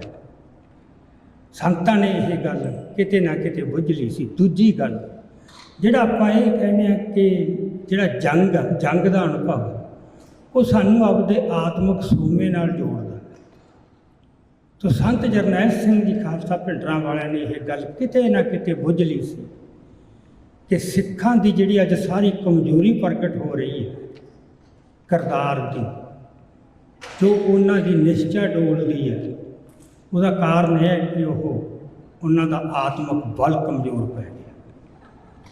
ਆਤਮਿਕ ਬਲ ਤਾਂ ਕਮਜ਼ੋਰ ਪੈ ਗਿਆ ਕਿਉਂਕਿ ਉਹ ਆਪਦੇ ਆਤਮਿਕ ਬਲ ਦੇ ਸੋਮੇ ਨਾਲੋਂ ਟੁੱਟ ਚੁੱਕੇ। ਉਹ ਸੋਮਾ ਕੀ ਹੈ ਜਿੱਥੋਂ ਸੰਤ ਜਰਨੈਲ ਸਿੰਘ ਦੀ ਸਾਰੀ ਰਾਜਨੀਤਿਕ ਕਹਿ ਲਓ, ਇਕੱਲੀ ਰਾਜਨੀਤਿਕ ਨਹੀਂ, ਸਾਰੀ ਸਰਗਰਮੀ ਉੱਥੋਂ ਫਿਰ ਇੱਕ ਅਨਫੋਲਡ ਹੁੰਦੀ ਹੈ, ਘੁੰਮਦੀ ਹੈ, ਇੱਕ ਧੁਰੇ ਦੁਆਲੇ ਘੁੰਮਦੀ ਹੈ, ਅਤੇ ਜਿਹੜੀ ਉਹਨਾਂ ਦੇ ਸ਼ਹੀਦ ਹੋਣ 'ਤੇ ਜਾ ਕੇ ਉਹ ਕਲਮੀਨੇਸ਼ਨ 'ਤੇ ਪਹੁੰਚਦੀ ਹੈ। ਹੁਣ ਜਿਹੜਾ ਇਹ ਆਈਡੈਂਟੀਫਾਈ ਕਰਨਾ ਸੀ ਕਿ ਸਿੱਖ ਆਪਦਾ ਆਤਮਿਕ ਬਲ ਕਿੱਥੋਂ ਲੈਂਦੇ, ਉਹ ਸੋਮਾ ਕਿਹੜਾ ਹੈ, ਉਹ ਉਹੀ ਸੀ ਜੋ ਮੁਗਲਾਂ ਨੇ ਬੁੱਝ ਲਿਆ ਸੀ ਕਿ ਜਿਹੜਾ ਹਰਿਮੰਦਰ ਸਾਹਿਬ ਅਤੇ ਉਹਦਾ ਪਾਵਨ ਸਰੋਵਰ ਅਤੇ ਸ਼੍ਰੀ ਅਕਾਲ ਤਖ਼ਤ ਸਾਹਿਬ, ਇਹਦੇ ਵਾਸਤੇ ਜੇ ਇੰਨੀਆਂ ਜੰਗਾਂ ਹੁੰਦੀਆਂ ਰਹੀਆਂ, ਜੇ ਇਤਿਹਾਸ 'ਚ ਇੰਨੀ ਵਾਰ ਇਹਨੂੰ ਢਾਉਣ ਦੇ ਯਤਨ ਹੋਏ, ਅਤੇ ਜੇ ਹਰ ਵਾਰ ਸਿੱਖਾਂ ਨੇ ਜਦੋਂ ਹੀ ਢਹਿੰਦਾ ਸੀ ਉਸੇ ਵੇਲੇ ਮੁੜ ਉਸਾਰੀ ਸ਼ੁਰੂ ਕਰ ਦਿੰਦੇ ਸੀ। ਇਹ ਦੁਨੀਆ ਦੇ ਇਤਿਹਾਸ 'ਚ ਬਹੁਤ ਘੱਟ ਹੋਇਆ। ਜਿਹਨੂੰ ਅਸੀਂ ਕਹਿੰਦੇ ਹਾਂ ਨਾ ਇੱਕ ਛੋਟੀ ਜਿਹੀ ਕੌਮ, ਉਹਦੇ ਉੱਤੇ ਜਦੋਂ ਇਸ ਕਿਸਮ ਦਾ ਵਰਤਾਰਾ ਵਾਪਰਦਾ ਹੈ, ਉਹ ਬਹੁਤ ਲੰਮੇ ਚਿਰ ਬਾਅਦ ਕਿਤੇ ਰੀਗਰੁੱਪ ਹੁੰਦੇ ਹੈ। ਤੁਸੀਂ ਹਿੰਦੂਆਂ ਦਾ ਦੇਖ ਲਓ, ਸੋਮਨਾਥ ਦਾ ਮੰਦਰ ਕਦੋਂ ਢਾਇਆ ਸੀ? ਬਸ 700 ਸਾਲ ਉਹਨਾਂ ਦੇ ਜਿਹਨ 'ਚ ਵੀ ਨਹੀਂ ਆਈ ਗੱਲ ਵੀ ਇਹਨੂੰ ਮੁੜ ਕੇ ਰੀਬਿਲਡ ਕਰਨਾ, ਮੁੜ ਉਸਾਰ। ਕਦੋਂ ਆਈ? ਜਦੋਂ ਤਾਕਤ ਹੱਥ 'ਚ ਆ, ਜਦੋਂ ਰਾਜਸੀ ਸੱਤਾ ਦੇ ਮਾਲਕ ਬਣ ਗਏ, ਉਦੋਂ ਪਹਿਲਾਂ ਉਹਨਾਂ ਦੇ ਕਿਤੇ ਜਿਹਨ 'ਚ ਹੀ ਨਹੀਂ ਆਈ ਸੀ ਇਹਨੂੰ ਮੁੜ ਵੀ ਉਸਾਰਨਾ ਹੈ। ਅਤੇ ਜਦੋਂ ਦਰਬਾਰ ਸਾਹਿਬ ਢਾਉਂਦੇ ਸੀ ਤਾਂ ਵਰਦੀ ਜੰਗ ਦੇ ਵਿੱਚ ਹੀ ਉਹਦੀ ਮੁੜ ਕੇ ਉਸਾਰੀ ਸ਼ੁਰੂ ਹੋ ਜਾਂਦੀ ਸੀ। ਤੇ ਉਹ ਦਰਬਾਰ ਸਾਹਿਬ ਦੀ ਇਕੱਲੀ ਉਸਾਰੀ ਨਹੀਂ ਸੀ ਹੁੰਦੀ, ਉਹ ਕੌਮ ਦੀ ਵੀ ਉਸਾਰੀ ਹੁੰਦੀ ਸੀ। ਉਹ ਇੱਟਾਂ ਉਸ ਤਰ੍ਹਾਂ ਚਿਣੀਆਂ ਜਾਂਦੀਆਂ ਸੀ। ਜੰਗ ਲੜਦੇ ਹੀ ਉਹਨੂੰ ਫੇਰ ਉਸਾਰ ਲੈਂਦੇ ਸੀ, ਉਹ ਫੇਰ ਢਾਹ ਦਿੰਦੇ ਸੀ। ਇਹ ਬਹੁਤ ਘੱਟ ਕਿਤੇ ਹੋਇਆ। ਹੁਣ ਇਹਦੀ ਕੋਈ ਕਨਵਿੰਸਿੰਗ ਐਕਸਪਲੇਨੇਸ਼ਨ ਸਾਡੇ ਕੋਲ ਚਾਹੀਦੀ। ਇੱਕ ਜਨਰਲ ਟਰਮ ਤਾਂ ਆਪਾਂ ਕਹਿ ਸਕਦੇ ਹਾਂ ਵੀ ਸਿੱਖ ਬੜਾ ਦਲੇਰ ਹੈ, ਫੀਅਰਲੈਸ ਹੈ, ਨਿਡਰ ਹੈ। ਪਰ ਉਹ ਨਿਡਰਤਾ ਕਿੱਥੋਂ ਆਈ? ਬੰਦੇ ਤਾਂ ਉਹੀ ਸੀ ਜਿਹੜੇ ਸਿੱਖ ਬਣੇ, ਉਸੇ ਸੁਸਾਇਟੀ ਦੇ ਵਿੱਚੋਂ ਸਿੱਖ ਬਣੇ। ਸੋ ਜਦੋਂ ਖਾਲਸੇ ਦੀ ਸਾਜਨਾ ਹੋਈ, ਕੀ ਬਦਲਤਾ ਗੁਰੂ ਸਾਹਿਬਾਨ ਨੂੰ, ਜਿਹਨੂੰ ਆਪਾਂ ਕਹਿ ਸਕਦੇ ਹਾਂ ਕਿ ਇੱਕ ਸੌਫਟਵੇਅਰ ਬਦਲਤਾ। ਬੰਦੇ ਉਹੀ ਹੈ ਪਰ ਉਹਨਾਂ ਦਾ ਸੌਫਟਵੇਅਰ ਬਦਲਤਾ। ਉਹ ਇਹ ਸੀ ਕਿ ਇਹ ਜਿਹੜਾ ਅਸਥਾਨ ਹੈ, ਇਹ ਅਸਥਾਨ ਉਹਨਾਂ ਨੂੰ ਗੁਰੂ ਦੀ ਯਾਦ ਦਿਵਾਉਂਦਾ ਜਾ। ਕਈ ਵਾਰ ਧਰਤੀ ਦੇ ਕਿਸੇ ਹਿੱਸੇ ਜਾਂ ਟੁਕੜੇ ਨਾਲ ਰੂਹਾਨੀਅਤ ਦਾ ਇੰਨਾ ਗੂੜਾ ਰਿਸ਼ਤਾ ਪੈ ਜਾਂਦਾ ਹੈ ਕਿ ਰੂਹਾਨੀਅਤ ਦੇ ਕਣ ਹੀ ਉਸ ਧਰਤੀ ਨੂੰ ਪਵਿੱਤਰ ਕਰਦੇ। ਇਦੋਂ ਬਿਨਾਂ ਨਹੀਂ, ਹੋਰ ਪਵਿੱਤਰ ਕੁਛ ਨਹੀਂ। ਇਹ ਕਹੀ ਜਾਣ ਸਾਡਾ ਭਾਰਤ ਸਾਡੀ ਪਵਿੱਤਰ ਧਰਤੀ ਹੈ, ਪਰ ਉਹਦੇ ਵਾਸਤੇ ਕਿੰਨੀਆਂ ਕੁ ਕਿਤੇ ਉਹਨਾਂ ਨੇ ਜੰਗਾਂ ਲੜੀਆਂ ਅਤੇ ਕਿੰਨੀਆਂ ਕੁ ਜਾਨਾਂ ਕੁਰਬਾਨ ਕੀਤੀਆਂ ਅਤੇ ਕਿੰਨਾ ਕੁ ਪਿਆਰ ਅੰਦਰ ਜਾਂ ਬਲ ਪੈਦਾ ਹੋਇਆ। ਜਦੋਂ ਅਸੀਂ ਕਹਿੰਦੇ ਹਾਂ ਕਿ ਹਰਿਮੰਦਰ ਸਾਹਿਬ ਜਿਹੜਾ ਸਾਡੇ ਵਾਸਤੇ ਪਵਿੱਤਰ ਹੈ, ਤਾਂ ਉਹ ਸਿਰਫ ਇਹ ਨਹੀਂ ਕਿ ਕੋਈ ਪੂਜਾ ਪਾਠ ਦਾ ਕੇਂਦਰ ਹੈ। ਪਵਿੱਤਰ ਤਾਂ ਹੈ ਕਿ ਉਹਦੇ ਨਾਲ ਸਾਡੇ ਗੁਰੂ ਯਾਦ ਜੁੜੀ ਹੋਈ ਹੈ, ਅਤੇ ਜਦੋਂ ਅਸੀਂ ਉੱਥੇ ਜਾਂਦੇ ਹਾਂ ਸਾਨੂੰ ਗੁਰੂ ਚੇਤੇ ਆਉਂਦਾ ਸਾਡੇ ਮਨ ਦੇ ਵਿੱਚ। ਅਦਰਵਾਈਜ਼ ਉਹਦਾ ਕੋਈ ਫਰਕ ਨਹੀਂ ਪੈਂਦਾ। ਅਤੇ ਉਸ ਦਾ ਫਿਰ ਇੱਕ ਇਤਿਹਾਸ ਹੈ। ਜਿਵੇਂ ਪ੍ਰੋਫੈਸਰ ਪੂਰਨ ਸਿੰਘ ਨੇ ਕਿਹਾ ਸੀ ਨਾ ਵੀ ਜਦੋਂ ਦਰਬਾਰ ਸਾਹਿਬ ਜਾਂਦੇ ਹੋ ਅਤੇ ਜਦੋਂ ਪੌੜੀਆਂ ਤੋਂ ਉਤਰ ਕੇ ਪਰਿਕਰਮਾ 'ਚ ਪੈਰ ਧਰਦੇ ਹੋ, ਪੋਲੇ ਪੋਲੇ ਕਦਮ ਰੱਖ ਕੇ ਤੁਰੋ, ਕਿਉਂਕਿ ਹਰ ਸਿਲਾ ਦੇ ਹੇਠ, ਸੰਗਮਰਮਰ ਦੇ ਹੇਠ ਸੈਂਕੜਿਆਂ ਦੀ ਗਿਣਤੀ 'ਚ ਸਿਰ ਚਿਣੇ ਪਏ, ਜੋ ਉੱਥੇ ਕੋਈ ਦਰੰਗੇ ਮਾਰਦਾ ਜਾਂ ਹੋਰ ਤਰ੍ਹਾਂ ਇਸ ਤਰ੍ਹਾਂ ਨਹੀਂ ਜਾ ਸਕਦਾ। ਉਹਨਾਂ ਦਾ ਭਾਵ ਇਹ ਸੀ ਪ੍ਰੋਫੈਸਰ ਪੂਰਨ ਸਿੰਘ ਦਾ, ਹਰ ਸਾਹ ਨਾਲ ਤੁਹਾਨੂੰ ਉੱਥੇ ਪਰਿਕਰਮਾ ਦੇ ਵਿੱਚ ਇਹ ਅਹਿਸਾਸ ਹੁੰਦਾ ਰਹੇ। ਜਦੋਂ ਇਸ ਅਹਿਸਾਸ ਨਾਲ ਤੁਸੀਂ ਜਾ ਕੇ ਦਰਬਾਰ ਸਾਹਿਬ ਨੂੰ ਦੇਖੋਗੇ, ਦਰਸ਼ਨ ਕਰੋਗੇ, ਉਹਦੀ ਪਰਿਕਰਮਾ ਕਰੋਗੇ, ਤਾਂ ਤੁਸੀਂ ਦੇਖੋ ਉਹਦੇ ਨਾਲ ਕੀ ਫਰਕ ਪੈਂਦਾ। ਸੋ ਅੱਜ ਜੋ ਹੋ ਰਿਹਾ ਉੱਥੇ ਮਨ ਬਹੁਤ ਖਰਾਬ ਹੋ ਰਿਹਾ, ਕਿਉਂਕਿ ਉਹਨੂੰ ਇੱਕ ਸੈਲਾਨੀ ਕੇਂਦਰ ਬਣਾ ਦਿੱਤਾ, ਟੂਰਿਜ਼ਮ ਸੈਂਟਰ। ਸੋ ਭੀੜਾਂ ਆਉਂਦੀਆਂ ਦੱਖਣ ਵੱਲੋਂ ਜਾਂ ਹੋਰ ਸਾਰੇ ਹਿੰਦੁਸਤਾਨ ਤੋਂ, ਉਹ ਸ਼ਾਮ ਨੂੰ ਵਾਹਗਾ ਬਾਰਡਰ 'ਤੇ ਉਹ ਦੇਖਦੀਆਂ ਜਿੱਥੇ ਰਾਸ਼ਟਰਵਾਦ ਦਾ ਬੜਾ ਉਹ ਜੱਡ ਪ੍ਰਗਟਾਵਾ ਹੁੰਦਾ, ਬੜਾ ਹੰਕਾਰ ਪੈਦਾ ਕੀਤਾ ਜਾਂਦਾ। ਉਹ ਸੈਰਮਨੀ ਦੇਖ ਕੇ ਉੱਥੋਂ ਸਿੱਧੀਆਂ ਲੰਗਰ ਛਕਣ ਵਾਸਤੇ ਦਰਬਾਰ ਸਾਹਿਬ ਆ ਜਾਂਦੇ, ਉੱਥੇ ਗੇੜੇ ਦਿੰਦੇ ਨੇ, ਉੱਥੇ ਫੋਟੋਆਂ ਖਿੱਚਦੇ ਨੇ। ਉਹ ਸਾਰਾ, ਮੈਂ ਤਾਂ ਜਦੋਂ ਉੱਥੇ ਜਾਂਦਾ ਨਾ ਜਿਵੇਂ ਲੱਗਦਾ ਕੋਈ ਸੈਂਕਟਿਟੀ ਰਹਿਣ ਨਹੀਂ ਦਿੱਤੀ, ਬੜਾ ਮਨ ਦੁੱਖ ਹੁੰਦਾ, ਦੁਖੀ ਹੁੰਦਾ। ਸੋ ਇਹ ਵੀ ਇੱਕ ਪ੍ਰੋਸੈਸ ਹੁੰਦਾ ਕਿ ਹਮਲਾ ਕਰਨ ਦੀ ਲੋੜ ਨਹੀਂ ਹੁੰਦੀ ਹਰ ਵੇਲੇ ਵੀ ਫੌਜਾਂ ਚਾੜੀਆਂ ਜਾਣ। ਬੜੇ ਸੂਖਮ ਤਰੀਕਿਆਂ ਨਾਲ ਵੀ ਉਹਦੀ ਜਿਹੜੀ ਹੈਗੀ ਹੈ ਸੈਂਕਟਿਟੀ ਉਹ ਖਤਮ ਜਾਂ ਡਿਲਿਊਟ ਕੀਤੀ ਜਾ ਸਕਦੀ ਹੈ, ਤਾਂ ਕਿ ਸਿੱਖਾਂ ਵਾਸਤੇ ਉਹ ਇੱਕ ਉਸ ਤਰ੍ਹਾਂ ਦਾ ਪ੍ਰੇਰਨਾ ਅਤੇ ਸ਼ਕਤੀ ਦਾ ਸੋਮਾ ਨਾ ਰਹੇ। ਉਹ ਅਮਲ ਚੱਲ ਰਿਹਾ। ਸੋ ਸਾਨੂੰ ਆਪਣੀ ਜਿਹੜੀ ਦ੍ਰਿਸ਼ਟੀ ਆ ਉਹ ਇੰਨੀ ਸੂਖਮ ਕਰਨੀ ਪਊ ਕਿ ਸਾਨੂੰ ਉਹ ਗੱਲਾਂ ਵੀ ਸਾਰੀਆਂ ਅਸੀਂ ਦੇਖ ਸਕੀਏ ਅਤੇ ਬੁੱਝ ਸਕੀਏ ਅਤੇ ਉਹਨਾਂ ਦੀ ਕੋਈ ਰੋਕਥਾਮ ਵੀ ਹੋ ਸਕੇ। ਇਹ ਜਿਹੜਾ ਹੁਣ ਸਾਡੇ ਤੋਂ ਉੱਥੇ ਬੇਵਸੀ ਦਾ ਅਹਿਸਾਸ ਆ ਰਿਹਾ ਹੈ ਨਾ ਵੀ ਕੀ ਕਰ ਸਕਦੇ ਹਾਂ, ਹੋ ਤਾਂ ਬਹੁਤ ਕੁਛ ਗਲਤ ਰਿਹਾ, ਪਰ ਕੀ ਕਰ ਸਕਦੇ ਹਾਂ। ਇਹ ਇਸ ਤਰ੍ਹਾਂ ਐਂਡਲੈਸਲੀ ਨਹੀਂ ਚੱਲਣਾ ਚਾਹੀਦਾ। ਹੋ ਸਕਦਾ ਕੁਛ, ਕੀ ਹੋ ਸਕਦਾ, ਇਹ ਬੈਠ ਕੇ ਵਿਚਾਰਾਂ ਹੋਣੀਆਂ ਚਾਹੀਦੀਆਂ। ਇਹ ਨਹੀਂ ਕਿ ਤਟਫਟ ਰੋਹ 'ਚ ਆ ਕੇ ਵੀ ਕੋਈ ਕਾਰਵਾਈ ਹੋ ਜਾਏ। ਇਹ ਗੱਲਾਂ ਸਾਨੂੰ ਝੰਜੋੜਨਗੀਆਂ ਤਾਂ ਜੇ ਸਾਡੇ ਮਨ ਦੇ ਵਿੱਚ ਜਿਹੜਾ ਉਹ ਇਮੇਜ ਹੈ ਹਰਿਮੰਦਰ ਸਾਹਿਬ ਵਾਲਾ, ਜਿਸ ਤਰ੍ਹਾਂ ਗੁਰੂ ਸਾਹਿਬ ਨੇ ਉਸਾਰਿਆ ਸੀ, ਉਹੀ ਜੇ ਸਾਡੇ ਮਨ 'ਚ ਉਹ ਇਮੇਜ ਰਹੂਗਾ। ਜਦੋਂ ਉਹ ਇਮੇਜ ਧੁੰਦਲਾ ਪੈਂਦਾ, ਜਦੋਂ ਆਪਾਂ ਕਿਸੇ ਚੀਜ਼ ਨਾਲ ਟੁੱਟਦੇ ਹਾਂ ਨਾ ਇਤਿਹਾਸ 'ਚੋਂ, ਜਿਵੇਂ ਬੰਦੇ ਕਈ ਵਾਰ ਕਹਿ ਦਿੰਦੇ ਨੇ ਕਿ ਹੁਣ 18ਵੀਂ ਸਦੀ ਵਾਲੇ ਸਿੰਘਾਂ ਵਾਲਾ ਕਿਰਦਾਰ ਹੁਣ ਨਹੀਂ ਰਿਹਾ, ਜਾਂ 19ਵੀਂ ਸਦੀ 'ਚ ਆ ਕੇ ਵੀ ਹੌਲੀ ਹੌਲੀ ਕਮਜ਼ੋਰ ਹੁੰਦਾ ਗਿਆ। ਉਹਦਾ ਕਾਰਨ ਕੀ ਹੁੰਦਾ ਕਿ ਜਿਹੜੇ ਲੋਕ 18ਵੀਂ ਸਦੀ ਦੇ ਸਿੰਘ ਜਿਨ੍ਹਾਂ ਨੇ ਜੰਗ ਸ਼ੁਰੂ ਕੀਤੀ, ਬਾਬਾ ਬੰਦਾ ਸਿੰਘ ਬਹਾਦਰ ਤੋਂ ਲੈ ਕੇ ਅੱਗੇ ਤੱਕ, ਉਹ ਸਾਰੇ ਸਿੰਘ ਉਹ ਸੀ ਜਿਨ੍ਹਾਂ ਨੇ ਦਸਮ ਪਾਤਸ਼ਾਹ ਦੇ ਨਾ ਸਿਰਫ ਦਰਸ਼ਨ ਕੀਤੇ ਸੀ, ਉਹਨਾਂ ਦੀ ਸੰਗਤ ਮਾਣੀ ਹੋਈ ਸੀ। ਸੋ ਹੁਣ ਇੱਕ ਉਹ ਬੰਦਾ ਜਿਨ੍ਹਾਂ ਨੇ ਸਾਹਮਣੇ ਦੇਖਿਆ ਦਸਮ ਪਾਤਸ਼ਾਹ, ਤੇ ਇੱਕ ਉਹ ਬੰਦੇ ਜਿਨ੍ਹਾਂ ਨੇ ਕਿਤੇ ਗੱਲਾਂ ਸੁਣੀਆਂ ਹੋਈਆਂ। ਇਹਦਾ ਵੀ ਫਰਕ ਪੈਂਦਾ। ਇੱਕ ਪੀੜ੍ਹੀ ਨੇ ਇੱਕ ਦੱਸੂ ਵੀ ਮੈਂ ਦੇਖੇ ਹੋਏ ਆ, ਜਦੋਂ 8, 10, 12 ਪੀੜ੍ਹੀਆਂ ਲੰਘ ਜਾਣਗੀਆਂ ਉਹ ਗੱਲ ਦੀ ਸ਼ਿੱਦਤ ਘਟਦੀ ਤੁਰੀ ਜਾਊ, ਕੋਈ ਦੱਸਣ ਵਾਲਾ ਵੀ ਨਹੀਂ ਰਹੂਗਾ ਕਿ ਉਹਨਾਂ ਦੀ ਜਿਹੜੀ ਸਾਰੀ ਆਭਾ ਕਿਸ ਕਿਸਮ ਦੀ ਸੀ। ਉਹ ਫਿਰ ਸੁਣਨ ਵਾਲੇ ਦੇ ਮਨ 'ਤੇ ਵੀ ਉਸ ਤਰ੍ਹਾਂ ਦਾ ਭਾਵ ਨਹੀਂ ਪਊ। ਅਸਲ ਗੱਲ ਕੀ ਹੁੰਦੀ ਹੈ ਕਿ ਜਿਹੜਾ ਇਤਿਹਾਸ ਲਿਖਿਆ ਜਾਂਦਾ ਹੈ ਉਹ ਕਿੰਨਾ ਕੁ ਸ਼ੁੱਧ ਹੈ, ਕਿਉਂਕਿ ਦੱਸਣ ਵਾਲੇ ਤਾਂ ਦੁਨੀਆ ਮਨੁੱਖੀ ਜੀਵ ਬਣਾਇਆ, ਆਪਣੀ ਉਮਰ ਭੋਗਣਗੇ, ਚਲੇ ਜਾਣਗੇ, ਨਵੀਂ ਪੀੜ੍ਹੀ ਆ ਜਾਊਗੀ। ਉਹ ਲਿਖਤ ਹੁੰਦੀ ਹੈ ਜਿਹੜੀ ਉਸ ਮੌਕੇ ਦੇ ਉੱਤੇ ਪ੍ਰਜਲ ਸਦੀਆਂ ਤੱਕ ਪਈ ਰਹਿੰਦੀ ਹੈ। ਹੁਣ ਅਸੀਂ ਜਦੋਂ ਦਸਮ ਪਾਤਸ਼ਾਹ ਨੂੰ ਭਾਈ ਨੰਦ ਲਾਲ ਦੀਆਂ ਅੱਖਾਂ ਰਾਹੀਂ ਦੇਖਦੇ ਹਾਂ, ਜਿਵੇਂ ਭਾਈ ਨੰਦ ਲਾਲ ਜੀ ਨੇ ਦੇਖਿਆ, ਜਿਵੇਂ ਉਹਨਾਂ ਨੇ ਫਿਰ ਆਪਣੀ ਕਵਿਤਾ 'ਚ ਬਿਆਨ ਕੀਤਾ, ਉਹ ਦੇਖੋ ਉੱਥੋਂ ਤੱਕ ਕਲਪਨਾ ਨੂੰ ਲੈ ਕੇ ਜਾਓ। ਜਦੋਂ ਉਹ ਲੈ ਕੇ ਜਾਵਾਂਗੇ ਤਾਂ ਸਾਨੂੰ ਹੋਰ ਹੀ ਕਿਸਮ ਦਾ ਅਹਿਸਾਸ ਹੋਊਗਾ। ਜਦੋਂ ਅੱਜ ਦੇ ਜ਼ਮਾਨੇ ਦਾ ਕੋਈ ਕਵੀ ਉਸਤਤ ਕਰਦਾ ਹੈ, ਉਹ ਤਾਂ ਜਿਵੇਂ ਪ੍ਰਚਲਿਤ ਕਵਿਤਾਵਾਂ ਹੁੰਦੀਆਂ, ਉਹ ਉਸ ਤਰ੍ਹਾਂ ਦਾ ਸਾਡੇ ਮਨਾਂ 'ਤੇ ਅਸਰ ਨਹੀਂ ਹੋਊਗਾ। ਸੋ ਇਤਿਹਾਸ ਲੇਖਣੀ ਪ੍ਰਤੀ ਕਦੇ ਵੀ ਅਵੇਸਲੇ ਨਾ ਹੋ। ਅਸੀਂ ਬਹੁਤ ਅਵੇਸਲੇ ਹੋਏ ਰਹੇ। 18ਵੀਂ ਸਦੀ 'ਚ ਰਚਿਆ ਗਿਆ ਸਾਡਾ ਇਤਿਹਾਸ, ਜਾਂ ਈਵਨ 19ਵੀਂ ਸਦੀ ਦੇ ਮੁੱਢ ਤੱਕ ਜਿਹੜੇ ਸਾਡੇ ਪੁਰਾਤਨ ਗ੍ਰੰਥ ਕਹੇ ਜਾ ਸਕਦੇ ਆ, ਉਹਨਾਂ 'ਚ ਲੱਖ ਤਰੁੱਟੀਆਂ ਹੋਣਗੀਆਂ, ਹੋ ਸਕਦੀਆਂ ਤਰੁੱਟੀਆਂ। ਜਿਹੜਾ ਇਹ ਰੁਝਾਨ ਆ ਗਿਆ ਨਾ ਵੀ ਇੱਕ ਤਰੁੱਟੀ ਦੇਖੀ ਤੇ ਸਾਰਾ ਰੱਦ ਕਰ ਦਿਓ। ਔਰ ਚੀਨ ਦੇ ਵਿੱਚ ਇੱਕ ਕਹਾਵਤ ਹੈ ਕਿ ਟੱਬ ਦੇ ਵਿੱਚ ਬੱਚੇ ਨੂੰ ਜਦੋਂ ਨਹਾਉਣੇ ਹੋ, ਉਹ ਗੰਦਾ ਪਾਣੀ ਡੋਲ ਦਿਓ, ਬੱਚੇ ਨੂੰ ਨਾ ਸੁੱਟੋ ਉਹਦੇ ਨਾਲ।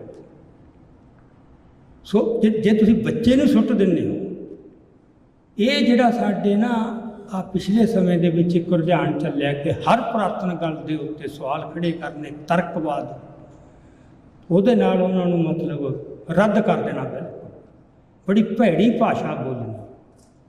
ਸੋ ਉਹੀ ਗੱਲ ਬੱਚੇ ਦੇ ਵੀ ਉਹਨੂੰ ਨਹਾ ਕੇ ਗੰਦਾ ਪਾਣੀ ਸੁੱਟ ਦਿਓ, ਪਰ ਬੱਚੇ ਨੂੰ ਨਾ ਤੁਸੀਂ ਨਾਲ ਸੁੱਟੋ। ਇਹ ਜਿਹੜਾ ਇੰਨਾ ਉਲਾਰ ਇਹ ਚੱਲਿਆ ਸਾਡਾ, ਇਹਨੇ ਸਾਡਾ ਬਹੁਤ ਨੁਕਸਾਨ ਕਰਤਾ। ਅਜੇ ਹੋਰ ਪਤਾ ਨਹੀਂ ਅੱਗੇ ਕਿੰਨਾ ਕੀਤਾ ਜਾਊਗਾ। ਸੋ ਜੇ ਅਸੀਂ ਇਤਿਹਾਸ ਨੂੰ ਇਸ ਤਰ੍ਹਾਂ ਦੇਖਣ ਲੱਗ ਗਏ, ਇਹ ਇਕੱਲੇ ਪੁਰਾਤਨ ਗ੍ਰੰਥਾਂ ਨੂੰ ਨਹੀਂ, ਇਹ ਇੱਕ ਦ੍ਰਿਸ਼ਟੀ ਜਦੋਂ ਬਣ ਜਾਂਦੀ ਹੈ, ਇਹੋ ਜਿਹੀ ਖੁਸ਼ਕ ਤਰਕਵਾਦੀ ਦ੍ਰਿਸ਼ਟੀ, ਜਿਹਦੇ 'ਚ ਕਿਤੇ ਸ਼ਰਧਾ ਹੈ ਹੀ ਨਹੀਂ, ਜਿਹਦੇ 'ਚ ਅਹਿਸਾਸ ਹੈ ਹੀ ਨਹੀਂ, ਤਾਂ ਉਸ ਹਰ ਚੀਜ਼ 'ਤੇ ਲਾਗੂ ਹੁੰਦੀ ਹੈ। ਇਹੀ ਦ੍ਰਿਸ਼ਟੀ ਨਾਲ ਖਾੜਕੂ ਲਹਿਰ ਦਾ ਮੁਲਾਂਕਣ ਕੀਤਾ ਜਾਂਦਾ।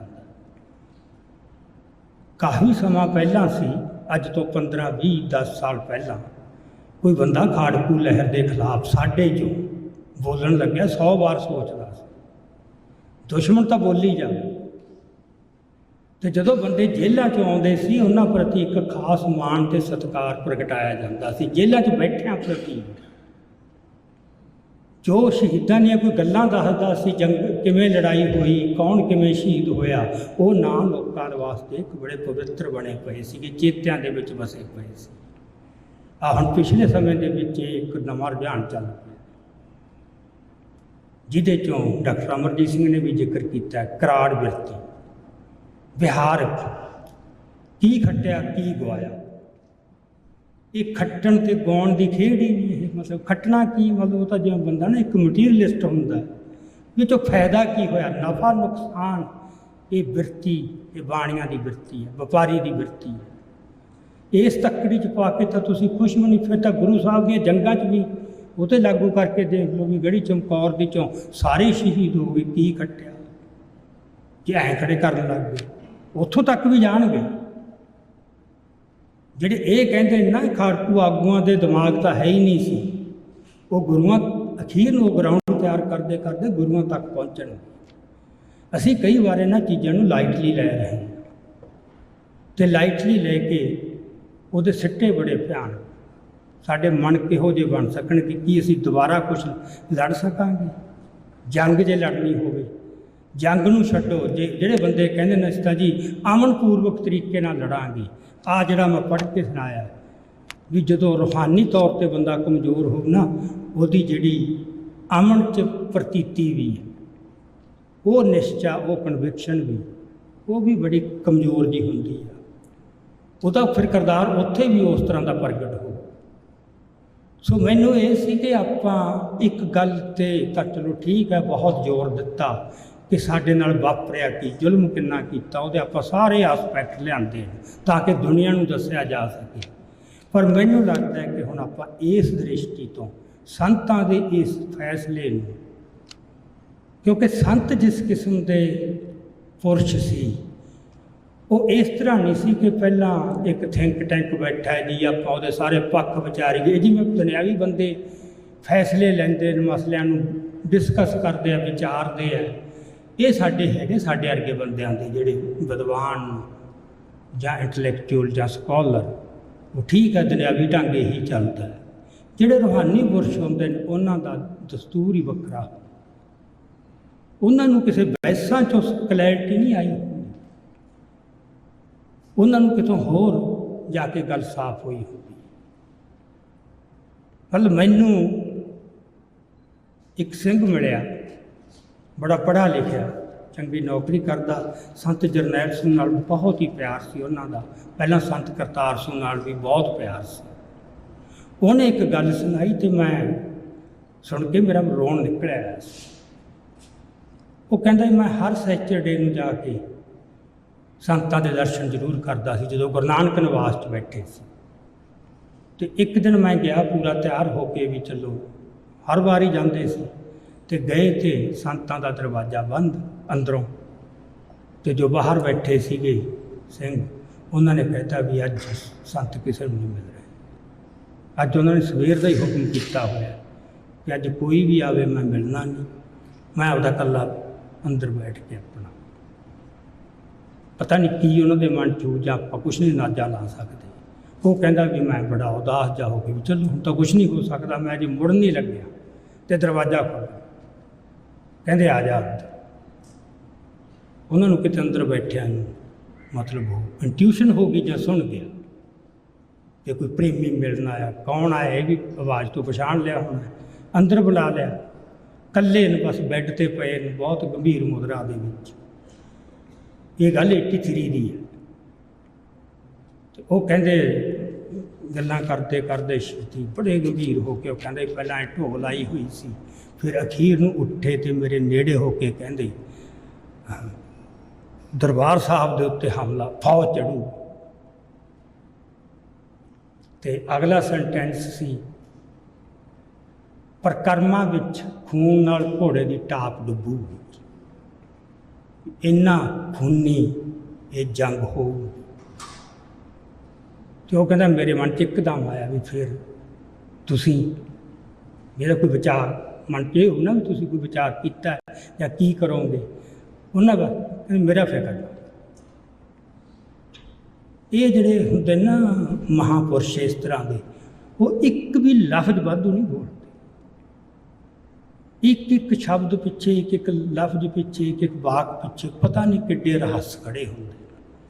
ਇਹਨੂੰ ਕੈਚ ਉਹੀ ਕਰ ਸਕਦਾ ਜਿਹਦੀ ਫਰੀਕੁਐਂਸੀ ਜਾਂ ਜਿਹਦੀ ਹੋਊਗੀ ਟਿਊਨਿੰਗ ਉਸ ਕਿਸਮ, ਦੂਜੇ ਨੂੰ ਸਮਝ ਨਹੀਂ ਆਉਂਦੀ। ਜਿਹਨੂੰ ਕਹਿ ਜਿਹਦਾ ਆਪ ਮਨ ਉਸ ਅਵਸਥਾ 'ਤੇ ਪਹੁੰਚਿਆ ਹੋ। ਹੁਣ ਤੁਸੀਂ ਇਹ ਦੇਖੋ, ਜਦੋਂ ਅਸੀਂ ਦੇਖਦੇ ਹਾਂ ਨਾ ਐਕਸ਼ਨ ਰਿਐਕਸ਼ਨ, ਵੀ ਫਿਰ ਉਹਨੇ ਉਹ ਕੀਤਾ, ਉਹਦੇ ਜਵਾਬ 'ਚ ਉਹਨੇ ਉਹ ਕੀਤਾ, ਇਹ ਹੈਗੇ ਇੱਕ ਦੁਨਿਆਵੀ ਢੰਗ ਚੀਜ਼ਾਂ ਨੂੰ ਡਿਸਕ੍ਰਾਈਬ ਕਰਨ, ਕਿ ਹਰ ਐਕਸ਼ਨ ਦਾ ਇੱਕ ਰਿਐਕਸ਼ਨ ਹੁੰਦਾ। ਅਸੀਂ ਉਸੇ ਤਰ੍ਹਾਂ ਹੀ ਡਿਸਕ੍ਰਾਈਬ ਕਰਨ ਲੱਗ ਜਾਂਦੇ ਹਾਂ ਵੀ ਆਹ ਘਟਨਾ ਵਾਪਰੀ, ਫਿਰ ਉਹਦੇ ਮਨ 'ਚ ਰੋਸ ਪੈਦਾ ਹੋਇਆ, ਫਿਰ ਉਹਨੇ ਬਦਲਾ ਲੈਣ ਵਾਸਤੇ ਆਹ ਕੀਤਾ। ਅਸੀਂ ਅਕਸਰ ਬੇਧਿਆਨੀ 'ਚ ਕਹਿ ਦਿੰਦੇ ਹਾਂ ਕਿ ਜਦੋਂ 5ਵੇਂ ਪਾਤਸ਼ਾਹ ਸ਼ਹੀਦ ਹੋ ਗਏ, ਫਿਰ 6ਵੇਂ ਪਾਤਸ਼ਾਹ ਨੇ ਬਦਲਾ ਲੈਣ ਵਾਸਤੇ ਉਹ ਕਿਹਾ ਕਿ ਜੰਗ ਅੱਜ ਹੁਣ ਤਲਵਾਰ ਚੁੱਕਣੀ। ਮੈਨੂੰ ਨਹੀਂ ਲੱਗਦਾ ਇਹ ਇਸ ਤਰ੍ਹਾਂ ਹੋਇਆ। ਇਹ ਤਾਂ ਆਪਾਂ ਸੋਚਦੇ ਹਾਂ ਨਾ, ਜੋ ਆਪਾਂ ਦੇਖਦੇ ਹਾਂ ਵੀ ਜਦੋਂ ਉਹ ਫਿਰ ਰੋਸ ਪੈਦਾ ਹੁੰਦਾ ਜੀ, ਫਿਰ ਉਸ ਤੋਂ ਉਹਨਾਂ ਨੂੰ ਤਾਂ ਉਹ ਤਾਂ ਕਿਸੇ ਹੋਰ ਥਾਂ ਤੋਂ ਖੜ ਕੇ ਦੇਖ ਰਿਹਾ ਹੁੰਦਾ। ਇਹ ਪੰਜਵੇਂ ਪਾਤਸ਼ਾਹ ਨੂੰ ਵੀ ਪਤਾ ਸੀ ਕਿ ਅੱਗੋਂ ਕੀ ਹੋਣਾ। ਛੇਵੇਂ ਪਾਤਸ਼ਾਹ ਨੇ ਹਥਿਆਰ ਚੁੱਕਣੇ ਸੀ। ਅਕਾਲ ਤਖਤ ਸਾਹਿਬ ਦੀ ਉਸਾਰੀ ਹੋਣੀ ਸੀ, ਕਿਉਂਕਿ ਜੋ ਇੱਕ ਪੂਰਾ ਪ੍ਰੋਜੈਕਟ ਕਹਿ ਲਓ, ਨਹੀਂ ਕੁਝ ਦੁਨਿਆਵੀ ਟਰਮ ਦੇਣੀ ਹੈ, ਪਹਿਲੇ ਗੁਰੂਆਂ ਤੋਂ ਲੈ ਕੇ ਜੋ ਕੁਝ ਹੋ ਰਿਹਾ ਸੀ, ਪਹਿਲੇ ਪਾਤਸ਼ਾਹ ਜੋ ਕੁਝ ਵੀ ਕਰ ਰਹੇ ਸੀ, ਉਹਨਾਂ ਨੂੰ 10ਵੇਂ ਪਾਤਸ਼ਾਹ ਵੱਲੋਂ ਕੀਤੇ ਜਾਣ ਤੱਕ ਦਾ ਮੁਕੰਮਲ ਨਕਸ਼ਾ ਮਨ ਵਿੱਚ ਜ਼ਰੂਰ ਹੋਣਾ। ਮਨ ਵਿੱਚ ਕੀ ਸੁਰਤ ਦੇ ਵਿੱਚ ਜਦੋਂ ਅਸੀਂ ਕਹਿੰਦੇ ਹਾਂ ਨਾ, ਉਹੀ ਜੋਤ ਹੀ ਮਤਲਬ ਜਾਮਾ ਬਦਲਦਾ, ਜੋਤ ਉਹੀ ਹੈ। ਉਹ ਇਹ ਨਹੀਂ ਕਿ ਉਹ ਫਿਰ ਕਿਸੇ ਹੋਰ ਪਾਤਸ਼ਾਹੀ ਦਾ ਅਮਲ ਦੇਖ ਕੇ ਫਿਰ ਉਹ ਕੋਈ ਫੈਸਲਾ ਹੋਊਗਾ। ਇਹ ਨਿਸ਼ਚਿਤ ਸੀ ਕਿ ਜਿਸ ਕਿਸਮ ਦਾ ਉਹਨਾਂ ਨੇ ਨਿਜ਼ਾਮ ਸਿਰਜਣਾ ਸੀ, ਇੱਕ ਰੱਬੀ ਨਿਜ਼ਾਮ ਸਿਰਜਣਾ ਸੀ ਨਾ ਇਸ ਧਰਤੀ ਦੇ ਉੱਤੇ, ਇਹ ਕਿਸੇ ਵੱਡੇ ਕ੍ਰਿਸ਼ਮੇ ਤੋਂ ਘੱਟ ਨਹੀਂ ਸੀ। ਆਪਦੇ ਰਾਜ ਤਾਂ ਸਾਰੇ ਸਿਰਜੀ ਜਾਂਦੇ ਸੀ। ਇੱਕ ਅਜਿਹਾ ਰਾਜ ਜਿਹਨੂੰ ਅਸੀਂ ਰੱਬੀ ਨਿਜ਼ਾਮ ਕਹਿ ਸਕਦੇ ਹਾਂ, ਵੀ ਜਿੱਥੇ ਕੋਈ ਵੀ ਬੇਇਨਸਾਫੀ ਜਾਂ ਤਾਂ ਉਹਦਾ ਕੋਈ ਗੁੰਜਾਇਸ਼ ਹੀ ਨਹੀਂ।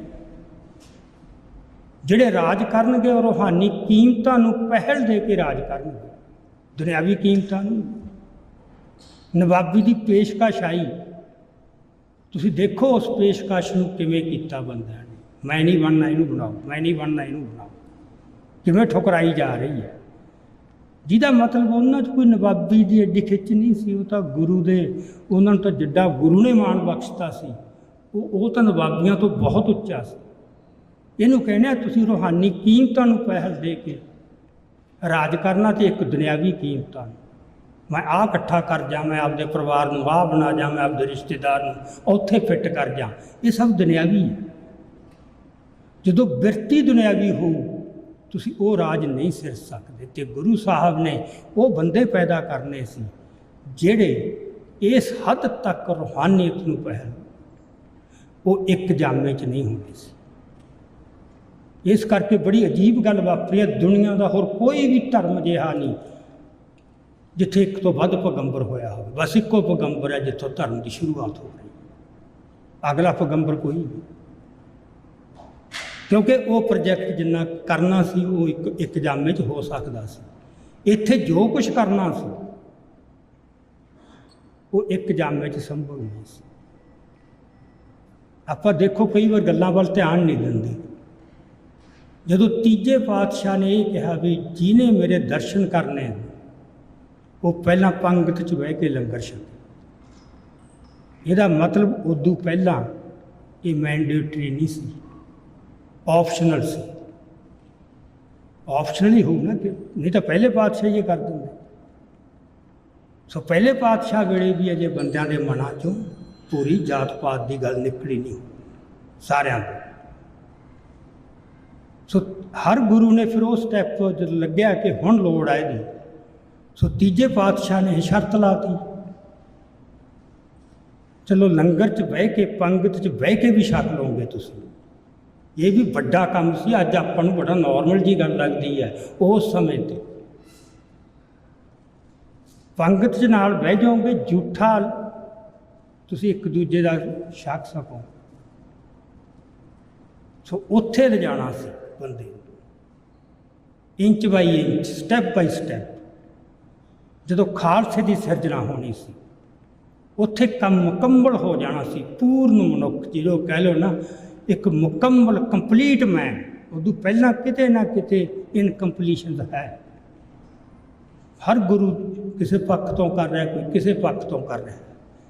ਮਤਲਬ ਮੈਨੂੰ ਇਹ ਲੱਗਦਾ ਕਿ ਜਦੋਂ ਅਸੀਂ ਨਾ ਇਤਿਹਾਸ ਨੂੰ ਸੁਣਨ ਦੇ ਅਤੇ ਦੇਖਣ ਦੇ ਇੱਕ ਹੋਰ ਤਰ੍ਹਾਂ ਦੀ ਦ੍ਰਿਸ਼ਟੀ ਸਾਡੇ ਹਾਵੀ ਹੋ ਗਈ ਹੈ, ਉਹ ਉਨੀ ਪ੍ਰੇਰਨਾ ਦਿੰਦਾ ਹੀ ਨਹੀਂ। ਹੋਰਾਂ ਗੱਲਾਂ 'ਚ ਅਸੀਂ ਉਲਝੇ ਰਹਿੰਦੇ ਹਾਂ। ਸੋ ਜਦੋਂ 10ਵੇਂ ਪਾਤਸ਼ਾਹ ਨੇ ਕੀਤੀ, ਸਭ ਨੂੰ ਪਤਾ ਕਿ ਦਿੱਲੀ ਦੇ ਕਿੰਨੇ ਜਿਹੜੇ ਖੱਤਰੀ ਸੀ ਉੱਠ ਕੇ ਭੱਜ ਗਏ ਸੀ ਪੰਗਤ 'ਚ, ਵੀ ਅਸੀਂ ਨਹੀਂ ਇਹ ਕਰ ਸਕਦੇ। ਅਤੇ ਜਿਹੜੇ ਅੰਮ੍ਰਿਤ ਛਕ ਕੇ ਗਏ ਸੀ ਦਿੱਲੀ 'ਚ, ਉਹਨਾਂ ਦੀ ਸੰਗਤ ਨੇ, ਸਿੱਖਾਂ ਜਿਹੜੇ ਪਹਿਲੇ ਸਿੱਖ ਸੀਗੇ, ਉਹਨਾਂ ਨੇ ਬਾਈਕਾਟ ਕੀਤਾ। ਅਤੇ ਪਹਾੜੀ ਰਾਜਿਆਂ ਨੂੰ ਸਭ ਤੋਂ ਵੱਧ ਕਹਿਰ ਉਦੋਂ ਚੜ੍ਹਿਆ ਵੀ ਉਹਨੇ ਤਾਂ ਬਿਲਕੁਲ ਹੀ ਕੋਈ ਰਹਿ ਨਹੀਂ ਦਿੱਤੀ ਗੱਲ ਹੁਣ ਕੀ ਉੱਚ ਨਹੀਂ। ਉਹਨਾਂ ਦੀ ਜ਼ਿੰਦਗੀ ਦਾ ਦਾਰੋ ਮਦਾਰ ਹੀ ਇਸੇ ਗੱਲ 'ਤੇ ਸੀ ਕਿ ਅਸੀਂ ਬਹੁਤ ਉੱਚੇ ਹਾਂ, ਉੱਚੀ ਕੋਲਾ ਸਾਡੀ। ਅਤੇ ਜੇ ਉੱਚੀ ਕੋਲਾ ਸਭ ਤੋਂ ਨੀਵਾਂ ਜਿਹਨੂੰ ਸਮਝ ਰਿਹਾ ਉਹਦੇ ਨਾਲ ਉਹ ਵਾਟਾ ਸਾਂਝਾ ਕਰ ਰਿਹਾ, ਉਹਦਾ ਸਾਰਾ ਕੁਛ ਨਿਕਲ ਗਿਆ ਜੀ। ਇਹ ਹੌਲੀ ਹੌਲੀ ਕਰ ਕਰਕੇ ਇਹ ਗੱਲਾਂ ਕੱਢੀਆਂ। ਇਸੇ ਕਰਕੇ ਇੱਕ ਜਾਮੇ 'ਚ ਹੋਣਾ ਨਹੀਂ ਸੀ। ਬਸ ਉੱਥੇ ਜਾ ਕੇ ਫਿਰ ਇਹ ਕਹਿ ਲਓ ਕਿ ਉਹ ਗੱਲ ਪੂਰੀ ਹੋ ਗਈ। ਉਸ ਤੋਂ ਅਗਲਾ ਇਤਿਹਾਸ ਉਹ ਫਿਰ ਸਿੱਖਾਂ ਨੇ ਸਿਰਜਣਾ ਸੀ, ਜਿਹੜੇ ਪੈਦਾ ਕੀਤੇ ਜਾ ਖਾਲਸੇ। ਜਿਹੋ ਜਿਹਾ ਖਾਲਸਾ ਪੈਦਾ ਕੀਤਾ ਉਹਨੇ ਫਿਰ ਅਗਲਾ ਇਤਿਹਾਸ। ਕਈ ਬੰਦੇ ਕਹਿਣ ਯਾਰ ਗਾਹਾਂ ਵੀ ਜਾਰੀ ਰੱਖਦੇ ਨਾ ਕਿਤੇ, ਪਰ ਮੇਰੀ ਇਹ ਦ੍ਰਿੜ ਨਿਸ਼ਚਾ ਕਿ ਜਿਹੜੇ ਸਰਬੰਸ ਆਪਾਂ ਕਹਿਣਾ ਸਰਬੰਸਦਾਨੀ ਜਾਂ ਵਿਚਾਰੇ ਸਾਹਿਬਜ਼ਾਦੇ ਸ਼ਹੀਦ ਹੋਏ, ਮੈਨੂੰ ਲੱਗਦਾ ਇਹ ਹੋਣਾ ਹੀ ਸੀ। ਇਹ ਗੁਰੂ ਸਾਹਿਬ ਨੂੰ ਵੀ ਪਤਾ ਸੀ। ਇਹ ਕੋਈ ਮੈਨੂੰ ਲੱਗਦਾ ਕਿ ਗੁਰੂ ਸਾਹਿਬ ਦੇ ਖੂਨ ਦੀ ਕੋਈ ਵੀ ਨਿਸ਼ਾਨੀ ਧਰਤੀ 'ਤੇ ਨਹੀਂ ਰਹਿਣੀ ਸੀ। ਜੇ ਰਹੀ ਹੁੰਦੀ ਤਾਂ ਗੁਰੂ ਡੰਮ ਤੋਂ ਛੁਟਕਾਰਾ ਨਹੀਂ, ਜਿਹੜਾ ਸੀ ਨਾ ਬਾਬਾਬਾਦ ਦੇਹਧਾਰੀ ਗੁਰੂ ਤੋਂ ਛੁਟਕਾਰਾ ਨਹੀਂ ਮਿਲਣਾ।